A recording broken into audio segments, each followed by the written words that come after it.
कीर्तीला मिळाला न्याय या कथेचा हा अंतिम भाग मी आपल्याला आता सादर करत आहे. साहेबरावांच्या लक्षात आलं मोठ्या मावशीला आपली बहीण वारल्याचं समजलं नसेल. त्यांनी ताजमहाल हॉटेलला फोन लावला. म्हणाले, may I speak with Abhyankar madam please. No speaking. I am Sahebrao Patil from Andheri police station, police officer. One moment please. Receptionist म्हणाली आणि मग तिने अभ्यंकर मावशींना जोडून दिलं. अभ्यंकर मावशींचा आवाज आला. बोला साहेबराव. मॅडम, एक महत्वाची बातमी द्यायची होती. कसली? आपली लहान बहीण देशपांडे एक्सपायर झाली. हा, कसं काय? कधी? त्या कीर्ती मॅडमना भेटायला गेल्या होत्या. तिथे त्यांच्यावर विष प्रयोग झाला. कोणी केला? कसं काय? तुम्हाला कसं काय वाटतंय? काहीच सांगता येत नाही. तरी पण मला वाटतं तुमचे आणि कीर्ती मॅडमचे बरेच शत्रू झालेले आहेत. कोणी ना कोणीतरी तुम्हाला आणि त्यांना त्रास द्यायचा प्रयत्न करतोय. आणि सगळं कशासाठी असेल? अर्थात पैशासाठी. पण माझ्या बहिणीकडे कुठे संपत्ती होती? तिच्याजवळ नव्हती. पण मग कीर्ती मॅडमला अडकवण्याचा प्रयत्न सुरू आहे. कशावरून? बघा, म्हणजे तुमच्या कारला ठोकर दिली त्यावेळी त्यांचीच कार वापरण्यात आली होती. त्यांनी तो गुन्हा केला असं दाखवण्याचा प्रयत्न झाला होता. आणि काहीच चूक नसताना त्यांना अटक झाली आणि लॉकअप मध्ये बसावं लागलं. आणि ती दुसरी जुनी केस, त्यांच्या मिस्टरांचा खून झाला ती, त्याचा पण तपास सुरूच आहे. मग आता मी काय करू? तुमची बहीण आहे ती, त्यांचं अंत्यदर्शन घ्यायला तुम्हाला यायचं असेल तर या. बरं ठीक आहे, मी जाऊन येते. तुम्ही त्यांना पैसे देणार होतात आणि वेगळं राहायला सांगणार होतात. त्याचं काय झालं? त्या दोघींना मी नोटीस दिली. 15 दिवसात जागा खाली करा असं लिहिलंय. काय म्हणतायत त्या? त्यांच्याशी अजून काही बोलणं झालं नाही. काही म्हटलं तरी त्यांना मी काही घरात ठेवणार नाही. तुमची नर्स माळी वगैरे त्यांना अजून काय मी जायला सांगितलेलं नाही. शेवटी घराकडे लक्ष द्यायला कोणतरी पाहिजे. हा ठीक आहे, काय समजलं तर कळवा. तुम्ही आता काय करताय? मी आता त्याच केसच्या मागे आहे. काय समजलं की तुम्हाला कळवतो. ठीक आहे, थँक्यू, मावशी म्हणाले आणि साहेबरावांनी मोबाईल बंद केला. साहेबरावांनी विश्वासरावांना फोन केला. काय समजलं? कुलकर्णी देशपांडेला पोलीस घेऊन गेलेत सर. कुठे गेलेत ते समजलं नाही. त्यांना इथेच आणलंय. देशपांडेंच्या मिसेस वारल्या. त्यांच्यावर सकाळी विषप्रयोग झाला. हा, त्याबद्दल आपण नंतर बोलू. अभ्यंकर मावशींच्या घरावर पण वॉच आहे ना? हो आहे ना सर. तिथे त्यांची नर्स आहे आणि एक माळी आहे. कुठे जातात, कोणाला भेटतात, काही समजलं का? त्यांनी माधुरी मॅडमला रिपोर्ट दिला असेल सर. बरं ठीक आहे, ते मी बघतो. लॉकअप मध्ये कपोले आणि विठ्ठल आहे त्यांच्यावरती पण लक्ष आहे. ठीक आहे. मोबाईल बंद करून साहेबराव पोलीस स्टेशनला आले तर मोरे साहेब वाटच बघत होते. या साहेबराव, ते म्हणाले. तुमच्या मॅडम आता पूर्ण अडकल्यात. का? काय झालं? दुधात पोटॅशियम सायनाइड होतं. नक्की? नक्की म्हणजे काय? त्याचा रिपोर्ट आलाय बघा. साहेबरावांनी रिपोर्ट बघितला. मोरे साहेब म्हणाले, बोला, काय वाटतं तुम्हाला? दुधात पोटॅशियम सायनाइड होतं हे सिद्ध झालं, पण ते मॅडमने टाकलं असं कुठे सिद्ध झालं? म्हणजे एखाद्याला हार मारायचा असेल जर चहात पोटॅशियम सायनाइड टाकायचं आहे तर मी चहात टाकीन ना पोटॅशियम सायनाइड, दुधात कशाला टाकीन? अच्छा, पण ती कीर्ती मॅडम चहा प्यायली नाही, फक्त मावशीला दिला. हे का? त्यांना डायबिटीस आहे म्हणून त्या चहा कमी पितात. साहेबराव, तुमची कमाल आहे. का हो साहेब? अरे तुम्ही पोलिसांची नोकरी करता का त्या मॅडमची? अर्थात पोलिसांची. तुम्ही त्या मॅडमच्या बाजूने का बोलताय? साहेब, मी कोर्टात बचाव पक्षाचा वकील काय विचारेल हा विचार करून बोलतोय. बरं ठीक आहे, मला सांगा, मॅडमनी सकाळी चहा घेतला त्यावेळेला त्यांना काही त्रास झाला नाही? त्यांनी सकाळी चहा घेतला होता? हो. मी त्यांना विचारू का? विचारा. कुठे आहेत त्या? आपल्या डिटेक्शन रूम मध्ये बसल्यात. साहेबराव डिटेक्शन रूम मध्ये आले आणि मॅडम म्हणाले, या साहेबराव, मी तुमचीच वाट बघत होते. मॅडम, एक नवीन गोष्ट समजली आहे. तुमच्या घरात जे दूध होतं त्यात पोटॅशियम सायनाइड आहे. अच्छा, त्याविषयी तुम्ही काय सांगू शकाल? नाही, मला काहीच कल्पना नाही. तुम्ही मावशीला चहा दिला आणि तुम्ही नाही घेतला? हो, मी सकाळी फक्त एकदा चहा घेते. आज घेतला होता? हो. तुम्हाला कसं काय नाही झालं? रात्री जो दूध उरलं होतं ना त्याचा मी चहा घेतो. दूधवाला किती वाजता येतो? सकाळी 5 ला. दूध घेतो कोण? कोणी नाही. दूधवाला दुधाची पिशवी दाराजवळ ठेवून जातो. तुम्ही ती पिशवी उचलली, दूध भांड्यात ओतलं आणि पिशवी कुठे टाकली? केराच्या बादलीत. केराची बादली किचन मध्ये आहे. अजून असेल? हो. तुमच्या घराची किल्ली द्या, मी पिशवी चेक करतो. मॅडमने किल्ली दिली. साहेबराव बाहेर आले आणि मोरे साहेबांना भेटले. म्हणाले, जरा जाऊन येतो. कुठे? सीपी साहेबांकडे. ठीक आहे, चालेल. साहेबराव कीर्ती मॅडमच्या घरी आले. केराची टोपली शोधून काढली, त्यातली प्लास्टिकची बॅग कागदात गुंडाळली, खिशात ठेवली, घर लॉक केलं आणि फिंगरप्रिंट डिव्हिजनला आले. या साहेब, तांबट म्हणाले. यावेळेस काय आणलं? सर, ही पिशवी आणली आहे. या दुधात पोटॅशियम सायनाइड टाकलं असं रिपोर्ट आहे. ते नंतर टाकण्यात आलं की आधी टाकण्यात आलं ते शोधायचंय. पिशवीवर काही फिंगरप्रिंट मिळाले तर बघा. अच्छा, ठीक आहे. कधी रिपोर्ट मिळेल? उद्या 2 वाजेपर्यंत. हो, ठीक आहे सर. आणि ते पोलीस स्टेशनला परत आले. पोलीस स्टेशनला आनंद त्यांची वाट बघत बसला होता. साहेबराव, तुम्ही शेवटी गेम केला, तो चिडून म्हणाला. का, काय झालं? साहेबरावने शांतपणे विचारलं. अंकल मला हॉस्टेलमध्ये पाठवतायत. कुठे? शिमल्याला. अरे, शिमला तर एकदम उत्तम आहे, थंड हवेचं ठिकाण. हे सगळं तुम्ही त्या बाईसाठी केलं, कीर्ती बाईसाठी. नाही नाही, त्यांच्यासाठी नाही, तुमच्या काकांच्या भल्यासाठी. काकांचं काय भलं केलं? अहो, काकांचं नाव सांगून तुम्ही पैसे गोळा करत होतात. तुझी ट्रान्सफर करतो वगैरे सांगून पोलीस ऑफिसरांकडनं पैसे घेतले. ती बातमी मंत्रालयांपर्यंत पोहोचली आहे. तुम्हाला कोणी सांगितलंय सगळं? ज्या पोलीस ऑफिसरनी तुला पैसे दिले त्यांची लिस्ट देऊ का? हे सगळं तुम्हाला कोणी सांगितलं? हे बऱ्याच लोकांना माहिती आहे.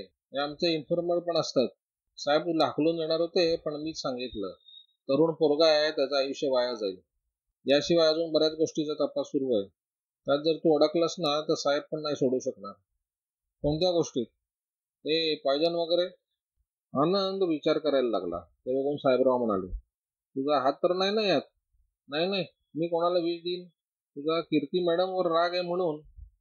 ज्या बाईनं नवऱ्याचा खून केला तिच्याबद्दल कोणाला सहानुभूती वाटेल? तुला नक्की वाटतं त्यांनी नवऱ्याचा खून केला? हो. कशासाठी? विम्याचे पैसे मिळावेत म्हणून. अरे, नवरा जिवंत असतानाही त्यांचं व्यवस्थित चाललं होतं. त्यांचं दुसऱ्या कोणावरती तरी प्रेम होतं. कोणावर? ते तुम्हाला माहिती आहे. म्हणूनच तुझ्यावर मला जास्ती संशय येतो. का? तुला काकांच्या इस्टेटीमध्ये भागीदार नकोय म्हणून. हे खोटं आहे. मग तू कीर्ती मॅडमच्या का मागे लागलाय? नवऱ्याचा खून करणारी बाई माझ्या काकांच्या आयुष्यात नकोय मला. तिने खून केलाय सिद्ध नाही झालेलं आहे. आता सिद्ध होईल. काय? तिनं मावशीचा खून केलाय सिद्ध झालं की आधीचा आरोप पण सिद्ध होईल. ठीक आहे, बघूया. निघतो मी, असं म्हणून आनंद रागारागाने निघून गेला. तो जाता साहेबरावांनी ड्रग कंट्रोल ऑफिसला फोन केला आणि म्हणाले, मी साहेबराव पाटील बोलतो. नारखेडे साहेब आहेत का? नारखेडे साहेबांचा आवाज आला. म्हणाले, हॅलो, कोण? मी साहेबराव पाटील बोलतो साहेब. हा, बोला साहेबराव. बाटली सापडली होती, त्यावर काय फिंगरप्रिंट? सापडलेत, पण ते मॅडमच्या फिंगरप्रिंटची चेक करून बघायचे आहेत. मला ते फिंगरप्रिंट मिळतील? एक कॉपी तुमच्यासाठी काढून ठेवली. थँक्यू, साहेबराव म्हणाले. मी अर्ध्या एक तासात पोचतो. साहेबराव नारखेडेंच्या ऑफिसमध्ये पोहोचले. फिंगरप्रिंटची कॉपी घेतली. नारखेडे म्हणाले, की मॅडमचे फिंगरप्रिंट मिळाले तर आणून द्या. याच्यावर तर तिघांचे फिंगरप्रिंट दिसत आहेत. हो, तेच कोणाचे ते बघायचंय. मॅडमचे फिंगरप्रिंट्स मी आपल्याला आणून देतो. ओके, थँक्यू, नारखेडे म्हणाले. साहेबराव परत पोलीस स्टेशनला आले. कीर्ती मॅडमचे फिंगरप्रिंट घेतले आणि बोलताना कीर्ती मॅडम म्हणाल्या, त्या दिवशी मावशी मला भेटायला आली आणि हे सगळं असं घडलं. मावशी कशाला भेटायला आल्या होत्या? त्यांना मोठ्या मावशींनी घर सोडायला सांगितलंय. त्याविषयी बोलत होत्या. काय म्हणाल्या? म्हणाल्या, माझ्या मिस्टरांनी भानगडी केल्या, त्याच्याशी माझा काही संबंध नाही. मी मोठ्या मावशीला समजावून सांगावं असं त्यांना वाटत होतं. मग तुम्ही सांगितलं? मी म्हणाले, माझेच मावशीशी चांगले संबंध नाहीत. तिला माझ्याबद्दल संशय वाटतो, नाहीतर बोलले असते. तुम्हाला असं वाटतं मावशीला तुमचा संशय येत होते? हो, नक्कीच. कशावरून? नाहीतर ती मला नक्कीच भेटायला आली असती. आता ही मावशी मरण पावली, त्यामुळे तिचा संशय आणखी वाढला असेल. बरोबर आहे. तुम्हाला आठवतं साहेबराव, एक माणूस आपटे वकिलांकडे मृत्यूपत्राची कॉपी मागायला गेला होता? हो, आठवतं ना. तुम्ही चौकशी केली त्याची? एखाद्या वेळेस तो यात सामील असेल. तुम्ही त्या माळ्याला ओळखत असाल. हो. तरी पण वाटतं आपटे वकिलांकडे कोण गेला ते समजेल. चालेल, विचारतो, साहेबराव म्हणाले. साहेबराव मावशीच्या घरी गेले. माळी बुवांचा फोटो काढला आणि तो घेऊन आपटे वकिलांकडे आले. बोला, काय काम काढलं? आपटे म्हणाले. तुमच्याकडे एक मृत्यूपत्राची कॉपी मागायला एक माणूस आला होता. हो, त्याचं काय? हा फोटो त्याचाच आहे का बघा जरा.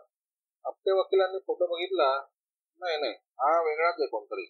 मला वाटलंच होतं. काय? हेच. तो म्हणाला, मी माळी आहे, पण तो माळी नसणार. तो मी वर्तमानपत्रात वाचलं होतं. ते सापडलेत काही आरोपी त्यातले, पण ही केस दुसरी आहे. म्हणजे आता एकूण केसेस तरी किती आहेत? बरेच आहेत. साहेबराव म्हणाले, निघू मी? आपटे म्हणाले, ठीक आहे निघा. बाहेर येता साहेबरावांनी विश्वासरावांना फोन केला. हा साहेबराव बोला. विश्वासराव, मला विठ्ठल आणि कपोतीचे फोटो हवे होते. पाठवतो सर. लगेच मिळतील?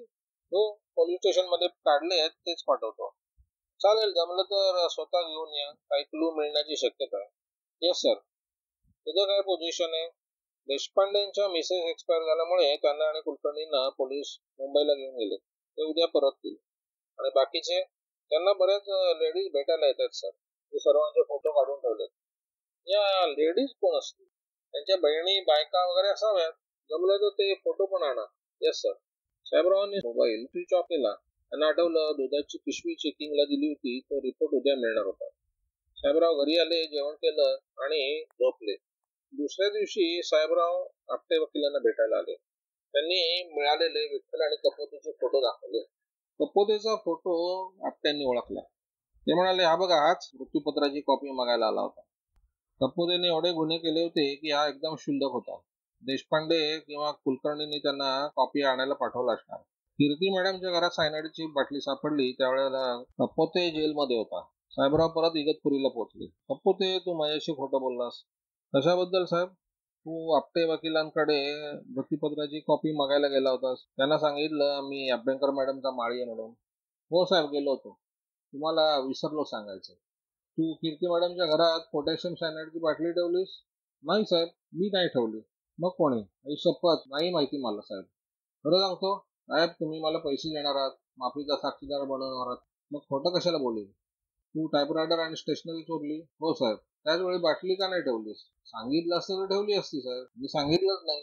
मला तर नंतर समजलं तू बाटली ठेवली होतीस किंवा बाटलीवर तुझ्या पोटाचे ठसे मिळाले तर मला वाटेल ती शिक्षा द्या साहेब. ठीक आहे, साहेबराव म्हणाले. मग ते विठ्ठलला भेटले. विठ्ठल, तुला काय सांगायचंय? कशाबद्दल? मधल्या मावशीचा मर्डर झाला. कीर्ती मॅडमच्या घरात सायनाईडची बाटली सापडली. नाही साहेब, मला नाहीच माहिती त्याबद्दल. माहित नाही की सांगायचं नाही? नाही नाही साहेब, खरंच काही माहिती नाही. ठीक आहे, साहेबराव म्हणाले. विठ्ठलचा निरोप घेऊन ते नारखेडेच्या ऑफिसमध्ये पोहोचले. कीर्ती मॅडमच्या बोटांचे ठसे दिले. नारखेडे तपासले. म्हणाले, बाटलीवरच्या ठशांशी मॅच होत नाहीत. हे नक्की त्यांचेच ठसे आहेत ना? आपण परत घेऊ शकता सर ठसे. माझी काय हरकत नाही. त्यांनी मोजे वापरले असतील? हा, ती एक शक्यता आहे. Okay, thank you. निघतो सर. धन्यवाद आपल्या मदतीबद्दल. नारखेडेचा निरोप घेऊन साहेबराव तांबट साहेबांच्या ऑफिसला आले. या साहेबराव, तुमचं काम झालंय. तांबट म्हणाले. पिशवीवर काय ठसे मिळाले का? बरेच मिळाले. बरेच कसे काय? हो, एक तो दूध घेणारा, याशिवाय आणखी 2 ठसे आहेत. आणि सीए ने दुधात सायनाइड कधी बघितलंय का? हो, बघितलंय. आहे त्याच्यात. दूध भांड्यात ओतल्यानंतर सायनाइड टाकलं असणार. नाही, म्हणजे पिशवीतल्या दुधातच सायनाइड होतं. अहो, हे कसं शक्य आहे? या, तुम्हाला दाखवतो. तांबट साहेबरावांना लॅबोरेटरीत घेऊन गेले.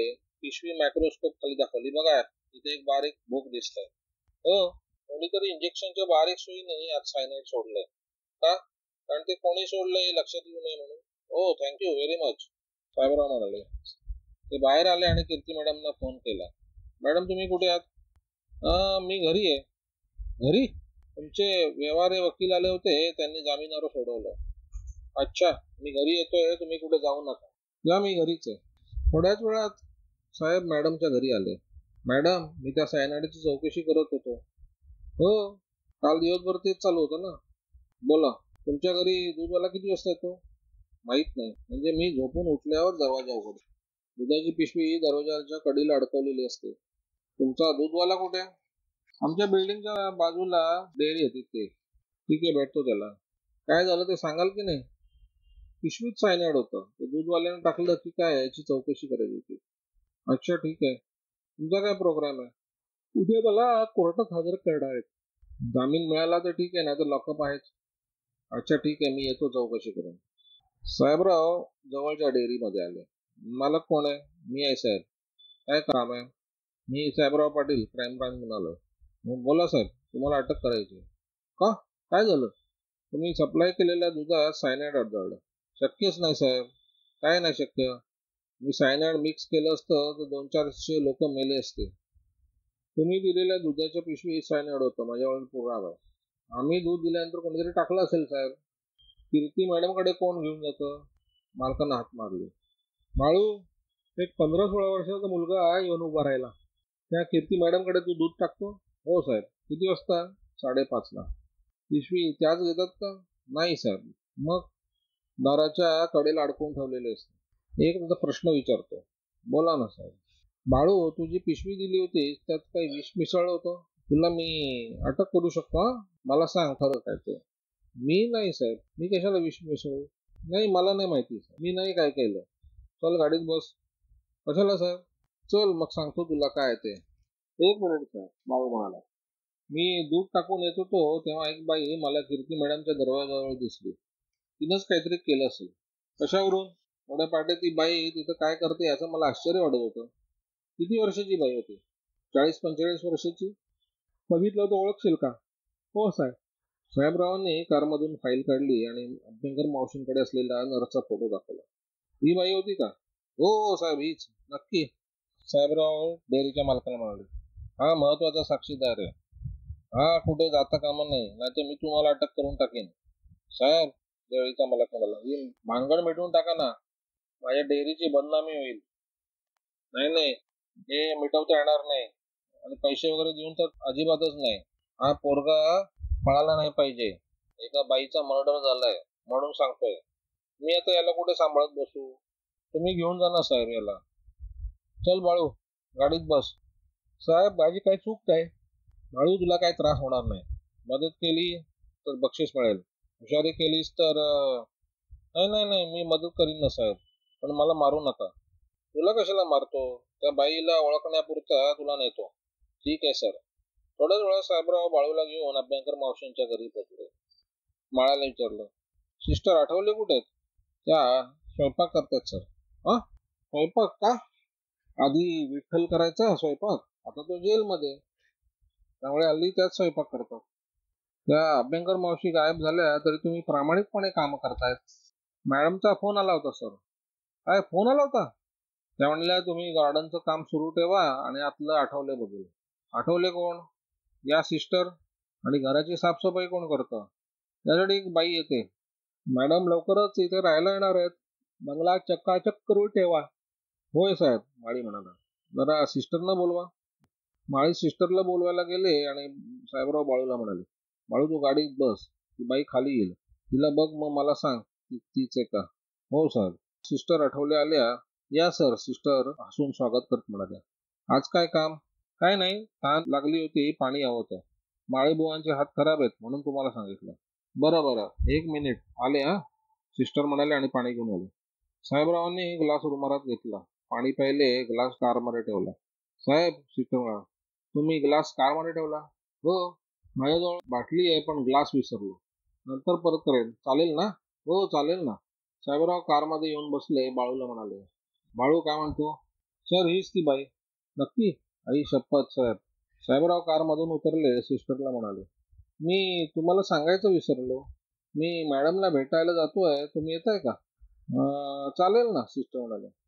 साहेबराव आणि बाळू पुढे बसले. सिस्टर मागे बसल्या. साहेबरावांनी गाडी ऑफिसकडे वळवली. सिस्टरना म्हणाले, चला तुम्हाला माझं ऑफिस दाखवतो. बाळू तू पण चल. बाळूला त्यांनी माधुरीच्या ऑफिसमध्ये दिलं आणि तिला बाजूला ठेवून म्हणाले, त्याच्यावर लक्ष ठेव, मी त्या सिस्टरशी बोलतो. ठीक आहे, माधुरी म्हणाली. साहेबराव सिस्टरला घेऊन केबिनमध्ये आले. तुम्ही मला मॅडमकडे नेणार होतात ना? सिस्टरने विचारलं. हो, नेणार आहेत. त्याआधी तुम्हाला काही विचारायचं आहे. बोला. तुम्ही दुधाच्या पिशवीत सायनाइड टाकलं ते का? मी नाही टाकलं. माझ्याजवळ पुरावा आहे. मगाशी मी तुमच्या बोटांचे ठसे घेतले. शिवाय तुम्हाला पिशवीत इंजेक्शनच्या साहाय्याने पोटॅशियम सायनाइड टाकणारी बघणारी व्यक्ती पण माझ्याकडे आहे. इतके पहाटे मला कोण बघणार? म्हणजे पहाटे तुम्ही तिथे गेला होतात हे तुम्ही कबूल करता? मी कुठे काय कबूल केलं? आता असं तुम्ही म्हणालात, एवढ्या पहाटे तिथे कोण जाणार? तुम्ही मला शब्दात पकडताय. सिस्टर, मी तुम्हाला प्रेमाने विचारतोय, तुम्ही कीर्ती मॅडमला भेटायला गेलात, त्यांच्या घरात सायनाइडची बाटली टाकलीत. ज्या अभ्यंकर मावशीने तुम्हाला नोकरी दिली तिला तुम्ही थोडं पॉयझन देत होतात, हे सिद्ध झालंय. आता उगाच लप्पाछप्पी केली तर तुम्हाला त्रास होईल. आपल्याकडे खरं बोलायला लावणारे अनेक उपाय आहेत. मी तुम्हाला सांगते, पण माझी एक अट आहे. कसली? तुम्ही विठ्ठलला सोडा. विठ्ठलला कसं काय सोडू शकतो? त्याच्यावरती तो गुन्हा सिद्ध झालाय. तुम्ही कपोतेला कसा माफीचा साक्षीदार केलात, तसाच विठ्ठलला करा. दोघांना कसं करता येणार? का नाही करता येणार? हा गुन्हा वेगळा आणि तो वेगळा आहे. हा गुन्हा तुमच्यावरती सिद्ध झालाय, यात विठ्ठलचा काय संबंध नाही. यात विठ्ठलचाच संबंध आहे, त्याचा काय संबंध आहे? आधी तुम्ही विठ्ठलला सोडतो असं वचन झालं, मग सांगते. समजा मी वचन दिलं आणि सोडलं नाही तर? त्याला आधी सोडल्याशिवाय मी काहीच सांगणार नाही. तुम्ही वाटलं तर मला फाशी द्या, हाल करा, ठीक आहे, मी विचार करून सांगतो, पण तुम्हाला इथेच थांबावं लागेल. चालेल, सिस्टर म्हणाल्या. साहेबरावांनी केबिन बंद केलं, बाहेरून लॉक लावली, चावी माधुरीकडे दिली आणि म्हणाली, महत्वाची साक्षीदार हिला सोडू नका. तुम्ही बाहेर जाताय सर? हो. साहेबराव तांबटांकडे आले. सिस्टरच्या फिंगरप्रिंटचा ग्लास त्यांना देत म्हणाले, तांबट साहेब, हे फिंगरप्रिंट चेक करा. मला वाटतं पिशवीवर हे फिंगरप्रिंट्स होते. तांबट साहेबांनी फिंगरप्रिंट चेक केले, म्हणाले, हे फिंगरप्रिंट जुळतात. मग साहेबरावांनी बाटलीवरील फिंगरप्रिंट्स मिळाले होते ते दिले, ते पण मॅच झाले. साहेबराव तिथून कीर्ती मॅडमच्या घरी आले. त्यांची बाहेर जाण्याची तयारी सुरू होती. कुठे निघालात? कोर्टात जायचंय, जामिनासाठी अर्ज जायचंय. व्यवहार येणार आहेत? हो, कोर्टात भेटू म्हणाले. तुम्ही पण येताय का? नाही, मला जरा काम आहे, मी नंतर येईन. मला काही प्रश्न विचारायचे होते. कसले प्रश्न? तुम्ही इगतपुरीच्या लॉकअप मधून घरी आलात त्यावेळी तुम्हाला भेटायला बरेच लोक आले होते. हो. आठवले सिस्टर पण आल्या होत्या? हो. ठीक आहे. काय विचारलं ते? सहज. निघू मी? हो चालेल, साहेबराव म्हणाले. इगतपुरीला जाऊन विठ्ठलला काय भानगड हे विचारायचं त्यांनी ठरवलं आणि 2-3 तासातच ते इगतपुरीला पोहोचले. या साहेबराव, त्यांचं स्वागत करत काय तोंडाला आले. काय काम काढलं? विठ्ठलाला भेटायचं होतं. काय विशेष? विशेष कसलं? एकाच बाईवर 3-4 केसेस आहेत. साहेबराव डीबी रूम मध्ये बसले. थोड्याच वेळात विठ्ठल आला. ये विठ्ठल, बस, साहेबराव म्हणाले. काय म्हणतोस? काय म्हणणार साहेब, किती वर्षे शिक्षा होईल याची वाट बघतोय. अच्छा, मी तुला एका वेगळ्या कारणासाठी इथे भेटायला आलोय. बोला साहेब. तुझा आणि आठवले सिस्टरचा काय संबंध आहे? का साहेब? तिनं मधल्या मावशीचा मर्डर केला. दुधाच्या पिशवीत सायनाइड टाकलं होतं. कीर्ती मॅडमला भेटायला गेली. तिच्या घरात सायनाइडची बाटली टाकून आली. अभ्यंकर मॅडमना पण ती थोडं पॉयझन देत होती. त्याचा काय पुरावा? पुरावे आहेत. दुधात पॉयझन टाकताना बघितलं एकाने. पिशवीवर आणि बाटलीवर तिच्या फिंगरप्रिंटचे ठसे मिळालेत. आणखी काय पुरावा बाबा? तिला अटक केली? नाही, माझ्या ऑफिसमध्ये बसलोय. तिला सोडून द्या साहेब, मी गुन्हा कबूल करायला तयार आहे. तिला कसं सोडून देणार? गुन्हे घडले त्यावेळी तू जेलमध्ये होतास. तिला माफीचा साक्षीदार बनवा साहेब. माफीचा साक्षीदार पण नाही बनवू शकत. का? अनेक गुन्हेगार असतात आणि पुरावा मिळत नसतो तेव्हा माफीचा साक्षीदार बनवतात. या गुन्ह्यात ती एकटाच गुन्हेगार आहे. मग मोठा प्रॉब्लेम आहे साहेब. पण समजा मी तुम्हाला आणखी काही एखाद्या गुन्ह्याची कबुली दिली तर? तो गुन्हा कोणता आहे यावर अवलंबून आहे. त्या गुन्ह्याचा तपास तुम्हीच करतात. कोणता? कीर्ती मॅडमच्या मिस्टरांचा मर्डर झाला तो, त्याची तुला माहिती आहे? हो साहेब. मग सांग. आधी सांगा, तुम्ही तिला सोडाल. तुझे सांगतील त्यामुळे कीर्ती मॅडम निर्दोष आहे सिद्ध झालं तर त्यांना मी सोडेन. तुम्ही सोडलं तर बाकीचे सोडणार नाहीत. याविषयी कोणाला काही माहित नाही. सिस्टर अजून माझ्या ऑफिसातच आहेत. त्यांना तुम्ही माफीचा साक्षीदार बनवाल? बनवीन. नक्की? नक्की. आधी मला सांग, तुझा आणि सिस्टरचा काय संबंध? साहेब, ती माझी बहीण आहे, मोठी. माझ्या वडिलांच्या मृत्यूनंतर तिनंच मला सांभाळलं. माझं शिक्षण केलं. माझ्या बायको मुलांना पण ती सांभाळते. माझ्यासाठी तिनं लग्न पण नाही केलं. माझ्यावर तिचे खूप उपकार आहेत. अच्छा, ठीक आहे. आता दुसरा गुन्हा कोणता साहेब? कीर्ती मॅडमच्या नवऱ्याचा. सांगतो. तुम्ही वचन दिलंय ते मी पाळतो, पण आधी कीर्ती मॅडम निर्दोष सिद्ध झाले पाहिजेत. होतील, मी 100% सांगतो. मग तुझ्या बहिणीची पण सुटका होईल. त्यासाठी आपल्याला बरीच वर्ष मागे जावं लागेल, जवळजवळ 10 वर्ष. त्यावेळी आपले कमिशनर साहेब DCP होते. कुठे? मुंबईत. मग माझ्या वडिलांची मुंबईत एक छोटी गँग होती, काही दारूचे धंदे होते. पुढे त्यांचा एक कॉम्पिटिटर होता, पिंटे दादा. माझ्या वडिलांच्या गँग पुढे त्यांचं काही चालत नव्हतं.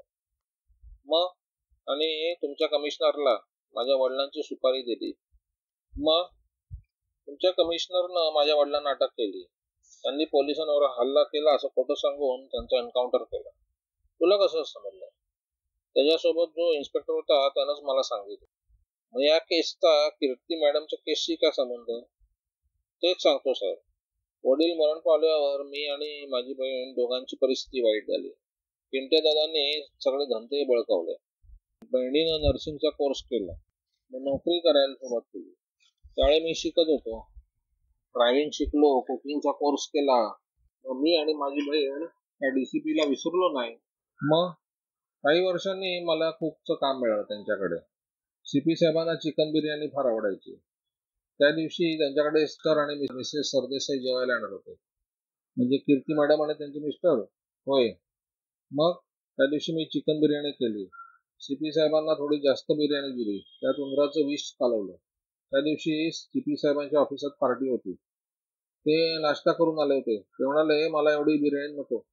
सरदेसाई, तुम्ही तुमची प्लेट द्या मला, माझी तुम्ही घ्या. त्यांनी प्लेटची अदलाबदल केली. म्हणजे तू CP साहेबांना जी प्लेट दिली होती त्यातली बिर्याणी सरदेसाईंनी खाल्ली? हो सर. सरदेसाईंची तब्येत बिघडली. त्यांना हॉस्पिटलमध्ये नेण्यात आलं आणि त्यात मरण पावले. मग त्या घटनेनंतर CP साहेबांनी जुने सगळे नोकर काढून टाकले. त्यात माझी पण नोकरी गेली. CP साहेब सरदेसाई आणि मिसेस सरदेसाई कॉलेजमध्ये एकत्र होते. त्यांची चांगली दोस्ती होती. माझी योजना फुकट गेली. मग मी दुसरा मार्ग शोधून काढला. काही दिवसांनी मी अभ्यंकर मावशींकडे नोकरी मिळाली. नोकरी मिळवण्याचा काय उद्देश? कमिशनर साहेबाच्या आजूबाजूला बॉडीगार्ड असल्यामुळे काही करता येत नव्हतं. कीर्ती मॅडम आणि कमिशनर साहेब यांची जवळीक वाढत होती. त्यांना अडकवण्यासाठी मीच इन्शुरन्स कंपनीला कळवलं की कीर्ती मॅडमनी 1 कोटी रुपयाचा इन्शुरन्स मिळावा म्हणून नवऱ्याचा फोन केला. त्यामुळे इन्शुरन्सवाले मॅडमच्या मागे लागले. त्यावेळेस तुझी बहीण कुठे होती? ती एका डॉक्टरकडे काम करत होती. पण मी मॅडमला सांगून तिला अभ्यंकर मॅडमच्या डॉक्टरकडे काम मिळवून दिलं. नाही इंजेक्शन वगैरे. अभ्यंकर मॅडमला आम्हाला ठार नव्हतं मारायचं. तसं असतं तर एकच इंजेक्शन देऊन आम्ही त्याला मारू शकलो असतो. मग आम्हाला समजलं होतं की मॅडम कीर्ती मॅडमना 2 कोटी रुपये देणार आहेत. ते मिळू नयेत यासाठी ज्या दिवशी कीर्ती मॅडम येतील त्या दिवशी आम्ही त्यांना थोडं सायनाईड द्यायचो, ज्यामुळे त्यांना मरण येणार नाही पण त्यांची तब्येत बिघडेल. असं आम्ही 3-4 वेळा केलं. सर्वांनाच कीर्ती मॅडमचा संशय यायला लागला. मग देशपांडे आणि कुलकर्णींनी तो ऍक्सिडेंट प्लॅन आखला. तो पण चांगला होता, पण तुम्ही कप्पोदेला शोधून काढलं त्यामुळे तो फेल गेला. मग तू काय केलं? कीर्ती मॅडमवरती संशय यावा म्हणून मी ताईला सांगितलं. कीर्ती मॅडमच्या घरी सायनाईडची बाटली नेऊन ठेव. त्याप्रमाणे ती कीर्ती मॅडमला भेटायला गेली. तिच्या घरात सायनाईडची बाटली ठेवली. मग दुधाच्या पिशवीत सायनाईड. तुमचा तपास सुरू होता. कीर्ती मॅडम जिवंत आहेत तोपर्यंत हा तपास सुरू राहील आणि तुम्ही आमच्यापर्यंत पोहोचाल असं वाटत होतं. म्हणून दुधाच्या पिशवीत ताईनं सायनाईड टाकलं. कीर्ती मॅडम जिवंत राहिले आणि देशपांडेची बायको मेली. झालं, संपलं. हो साहेब, आम्हाला कमिशनरचा सूड उगवायचा होता, पण तो जिवंत आहे. कीर्ती मॅडम काही दिवस लॉकअप मध्ये होत्या. बाकी त्यांना काही त्रास नाही झाला. तुला असं वाटतं का विठ्ठल की पण त्या बाईच्या मनाला किती टेन्शन असेल, किती त्रास झाला आहे? माझ्या वडिलांची हालत काय झाली होती साहेब? मग तुला असं म्हणायचं आहे का की तुझे वडील जे करत होते ते चांगलं होतं? साहेब, कितीतरी लोक खंडणी वसूल करतात, दारूचे धंदे सुरू असतात, त्यांना कुठं काय होतं? त्यांना पण त्रास होतच असतो. त्यांचे धंदे बंद होतात, ते ठीक आहे. पण तुम्ही सांगितलं होतं मी माझ्या ताईला सोडणार आहात. तुम्ही सोडणार आहात का? हे तू मला जे सांगितलंस ते पोलीस स्टेशनमध्ये सांगावं लागेल, तरच मी सोडेन. न्यायालयात पलटी मारली की पुन्हा केस सुरू होईल. मी शब्द दिलाय साहेब. मला काय 8-10 वर्षाची शिक्षा होईल ती मी भोगायला तयार आहे. ठीक आहे, मग चल माझ्याबरोबर. कुठे? 2-3 ठिकाणी स्टेटमेंट द्यावं लागेल. कुठे कुठे साहेब? 2-3 ठिकाणी केसेस आहेत. कुठे? पिशवीत पॉयझन कोणी टाकलं हे विचारतं काय सांगू? सांग. माझा एक माणूस होता, त्याला सांगितलं होतं. आणि मॅडमला पॉयझन कोण देत होतं विचारलं तर सांग मीच जेवणात न देत होतो. सर्व आरोप मीच अंगावरती घेऊ? तुझ्या बहिणीला वाचवायचं असेल तर घे, नाहीतर तिच्यावर केस करावी लागेल. बरं ठीक आहे साहेब. साहेबराव बाहेर आले आणि गायतोंडांना भेटले. विठ्ठलला जरा बरोबर न्यावं लागेल. वाटलं तर तुमच्या शिपायाला नेऊ का? आता काय काम आहे? त्याने आणखी 2 खुनाची कबुली दिली. 2 खून? हो. कोणाचे? एक कीर्ती मॅडमच्या मिस्टरांचा आणि दुसरा अभ्यंकर मावशींच्या बहिणीचा. दोन्ही खुनाची कबुली दिला? होय. ही तर फार मोठी केस झाली. माझी एक विनंती आहे साहेबराव, इथेच जबाब द्या. आमच्या पोलीस स्टेशनचं पण नाव होईल. चालेल, माझी काय हरकत नाही. मला त्याची कॉपी द्या. चालेल. क्राईम रजिस्टर मध्ये कार्बन लावतो, म्हणजे एकाच वेळेला 2 कामं होतील. ठीक आहे, साहेबराव म्हणाले. गायतोंडेंनी त्यांच्या सब इन्स्पेक्टरला बोलवलं आणि म्हणाले, विठ्ठलचं स्टेटमेंट द्या, तो 2 खुनाची कबुली देतोय. चालेल साहेब, सब इन्स्पेक्टर म्हणाले. त्यांना स्टेटमेंट द्यायला सुरुवात केली. 2-3 तास काम सुरू होतं. सब इन्स्पेक्टरने सही केली. मग साहेबरावांना कॉपी देत गायतोंडे म्हणाले, साहेबराव, आता एकाच गोष्टीची भीती वाटते. कसली? त्यानं कोर्टात पलटी मारली तर? नाही मारणार तो पलटी, माझ्याकडे पुरावे आहेत. मग ठीक आहे. साहेबरावांनी स्टेटमेंट घेतलं आणि ते मुंबईला आले. मोबाईल काढला आणि मधुरीला फोन केला. येस सर, मी दोघांना ऑफिसमध्ये ठेवलं होतं, त्यांची काय पोझिशन आहे? दोघांना जेवण दिलं, चहा वगैरे दिला, तुमची वाट बघितली, पण बराच वेळ झाला होता. मी इगतपुरीला आलो होतो, तिथून निघतोय आता. 1-1.5 तास लागेल. विश्वासराव पण आलेत, त्यांना फोन दे जरा. हॅलो सर, विश्वासराव, तुम्ही जी माणसं ठेवली होती वॉचसाठी, त्यांना परत बोलवून घ्या. काम झालंय? ठीक आहे सर, मी आता या दोघांवर वॉच ठेवतो. 1-1.5 तासात साहेबराव ऑफिसमध्ये पोहोचले. त्यांनी बाळूला बोलवलं. बाळू, तुझं गाव कोणतं? जालना सर. तिथं कशाला आलास? माझ्या बाबाने शेतावर कर्ज घेतलं होतं, ते फेडण्यासाठी. घरी किती पैसे पाठवतोस? 1000 रुपये पाठवतो साहेब. आता किती कर्ज आहे? 60,000. कर्ज कसं वाढतंय? व्याजानं. मी तुला गावी जायचंय, परत इथे नाही यायचं. का साहेब? इथे आलास तर तुला जेलमध्ये पाठवतील. पण आमच्यावरती कर्ज आहे साहेब, ते पैसे मी तुला देतो. माधुरी, 1 लाख रुपये घेऊन ये. माधुरीने 1 लाख रुपये आणले आणि बाळूला देत म्हणाले, हे पैसे घे, उद्या मला मुंबईत नको दिसायला. समजलं? हो साहेब. पैसे घेत आणि वर्तमानपत्रात गुंडाळत बाळू हसत म्हणाला, चल निघ आता.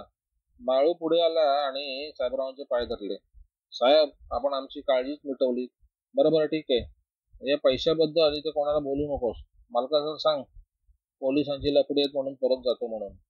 बाळूने पैसे घेतले आणि डोळे पुसत बाहेर गेला. साहेबराव केबिन मध्ये आले. तिथे सिस्टर बसले होते. बोला सिस्टर, काय म्हणता? काय म्हणू, तुम्हाला सगळं सांगितलंय. मी इगतपुरीला गेलो होतो. कशाला? तुम्ही जे सांगितलं ते विठ्ठलला विचारायला. काय म्हणाला? विठ्ठलला नाही सोडता येणार. का? त्यांच्या विरुद्ध बरेच पुरावे आहेत. मग? त्याचं म्हणणं तुम्हाला सोडावं. तो सगळे गुन्हे कबूल करायला तयार आहे. मला का? कारण तुम्ही त्याला लहानाचं मोठं केलं. त्याच्या बायकोची, पोरांची काळजी घेता. त्याच्या संसारासाठी तुम्ही लग्न नाही केलं. तो जेलमध्ये असताना तुम्ही त्याच्या बायको पोरांचा सांभाळ कराल असं त्याला वाटतं. आणि माझ्या विरुद्धचे पुरावे ते माझ्याजवळ आहेत. ते द्यायचं की नाही ते मी ठरवेन. आणि मी याला नकार दिला तर मग तुम्ही दोघेही जेलमध्ये जा. काय करायचं ते लवकर ठरवा, माझ्याकडे वेळ नाही. मला काय करायचं? काहीच नाही करायचं. मॅडमकडे जायचं आणि नोकरी करायची. एवढं सगळं समजल्यावर नोकरीवर ठेवतील त्या? ती जबाबदारी मी घेतो. ठीक आहे, सिस्टर म्हणाल्या. तुम्ही घरी जाऊ शकता.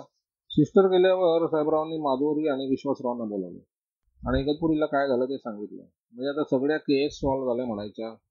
माधुरी, जरा त्या ॲबनकर मॅडमला फोन कर, हा त्यांचा नंबर. त्या फोनवर येताच साहेबरावांनी बोलायला सुरुवात केली. मॅडम, आपण माझ्या ऑफिसमध्ये येऊ शकाल? काय महत्वाचं आहे? हो, तुमच्यावर विश्वास प्रयोग करणारा सापडला. कोण आहे तो? मी इथे या म्हणजे सांगतो. ठीक आहे, मी तासाभरात पोहोचतोय, मॅडम म्हणाले. साहेबरावांनी माधुरीला कीर्ती मॅडमला फोन करायला सांगितलं. मॅडम, माझ्या ऑफिसमध्ये या, महत्वाचं आहे. तुमच्या मिस्टरांचा मर्डर करणारा सापडलाय. काय म्हणता? मी अर्धा तास पोहोचते. साहेबरावांनी मोबाईल ऑफ केला आणि विश्वासरावांना म्हणाले, हे विठ्ठलचं स्टेटमेंट आहे, त्याचे 10 झेरॉक्स काढून आणा. 10? आता प्रत्येकाला सगळं कुठे सांगत बसणार? विश्वासरावांनी विठ्ठलच्या स्टेटमेंटच्या 10 झेरॉक्स काढून आणले. थोड्या वेळात कीर्ती मॅडम येऊन पोहोचल्या. त्यांना साहेबरावांनी जबाबाची कॉपी दिली. अभ्यंकर मावशींना पण दिली. ते वाचून कीर्ती मॅडम म्हणाल्या, म्हणजे या लोकांना कमिशनर साहेबांना मारायचं होतं, त्याऐवजी माझे मिस्टर गेले. हो, आणि कमिशनर साहेबांमुळे माझ्यावर विषप्रयोग करण्याचा प्रयत्न झाला आणि मधले माझी मावशी मेली. हो. अभ्यंकर मॅडमनी स्टेटमेंट वाचलं. म्हणाल्या, विठ्ठलच्या सिस्टरचा भाऊ आहे, मला माहितीच नव्हतं. मलाही ते कालच समजलं, साहेबराव म्हणाले. त्या सिस्टरला कामावर ठेवण्यात काय अर्थ नाही का? तिचा भाऊ मुख्य आरोपी आहे, त्यानंच सर्व भानगड केली. तुमचा गैरसमज झालाय मॅडम. म्हणजे सिस्टरनीच मला इन्फॉर्मेशन दिली. मला वाटतं तुम्ही तिला काहीतरी बक्षीस द्यायला हवं. ठीक आहे, तुम्हाला तसं वाटत असेल तर मी विचार करते. मी काय करू आता? कीर्ती मॅडमने साहेबरावांना विचारलं. तुम्हाला आता काहीच करण्याची गरज नाही. मावशीला तुम्ही पॉयझन देत होता, तसा जो गैरसमज झाला होता तो दूर झाला. तुम्हाला मारण्याचा प्रयत्न होता, त्यात तुमची मावशी मरण पावली. तुमच्या मिस्टरांचा मृत्यू कसा झाला ते समजलं. आता एक कॉपी स्टेटमेंटची मी सगळ्यांना देतो, म्हणजे तुमची 7:30 संपली असं मला वाटतं. थँक्यू साहेबराव. हे सगळं तुमच्यामुळे झालं. माझ्यामुळे नाही, साहेबांमुळे झालं. त्यांनीच मला ही केस दिली होती. त्यांना एकदा भेटा. तोच विचार करते, कीर्ती मॅडम म्हणाले. कीर्ती, अभ्यंकर मावशी म्हणाले, मी पण तुझ्यावरती खूप अन्याय केला. मलाही तुझ्यावरती संशय आला होता. त्यात विशेष काही नाही मावशी. या लोकांनी योजनाच तशी केली होती की सर्वांना माझा संशय यावा. आता घरी कधी येतेस? कधी तुम्ही म्हणाल तेव्हा. आता जायचं? चल, मावशी म्हणाली. दोघेही जायला निघाले. थोड्यात मावशी थांबले आणि साहेबरावांना म्हणाले, तुमचा चेक उद्या पाठवते. दोघेही जातात. माधुरी म्हणाली, एक केस संपली. संपली नाही, अजून साहेबांना रिपोर्ट करायचा आहे. सीपी साहेबांना काय आणि कसं सांगावं याचा विचार करत साहेबरावांनी मोबाईलचे बटणं दाबायला सुरुवात केली. बोला साहेबराव, सीपी साहेबांनी विचारलं. केस सॉल्व्ह झाली साहेब. काय म्हणता? हो सर. जुनी पण? हो सर. मी आता घरी निघालो आहे, तुम्ही पण या. Yes sir. थोड्याच वेळात साहेबराव सीपी साहेबांच्या घरी पोहोचले. साहेबांना विठ्ठलाचा कबुली जबाब दिला. तो साहेबांनी वाचला आणि म्हणाले, माय गॉड, म्हणजे यांना मला मारण्याचा विचार होता. हो सर. कीर्तीला यामुळे फार मनस्ताप झाला. होय सर, तुम्ही त्यांना एकदा भेटायला हवं. तोच तर मी विचार करतोय. तुमच्याकडे तिचा नंबर आहे का? आहे ना सर.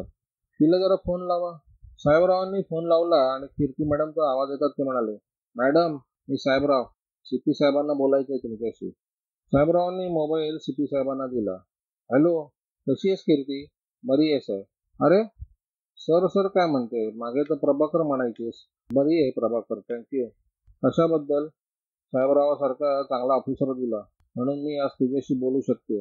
तुला भेटायचं होतं. बाहेर भेटूया कुठेतरी. चालेल, कीर्ती मॅडम म्हणाल्या. नंतर फोन करीन, सीपी साहेब म्हणाले. मी निघू का साहेब? साहेबराव म्हणाले. एक मिनिट साहेबराव, तुमच्याकडे एक महत्वाचं काम आहे. कोणतं? तुम्ही माझं फार मोठं काम केलं, त्याबद्दल अभिनंदन आणि धन्यवाद. आता तुम्ही गेलात तरी चालेल. आणि साहेबराव, असंच नेहमी चांगलं काम करत राहा. एवढं बोलून सीपी साहेबांनी साहेबरावांच्या पाठीवरती थोपटलं आणि त्यांना शेकहँड केला. साहेबराव सीपी साहेबांना सॅल्यूट करून चेहऱ्यावरती हास्य ठेवून सीपी साहेबांच्या केबिन बाहेर पडले. श्रोते हो, कीर्तीला मिळाला न्याय ही आता कथा संपलेली आहे. ही कथा आपल्याला आवडली असेल तर आपण आमच्या चॅनलला सबस्क्राईब करा, लाईक करा, शेअर करा आणि बेल आयकॉनवर क्लिक करायला विसरू नका. धन्यवाद.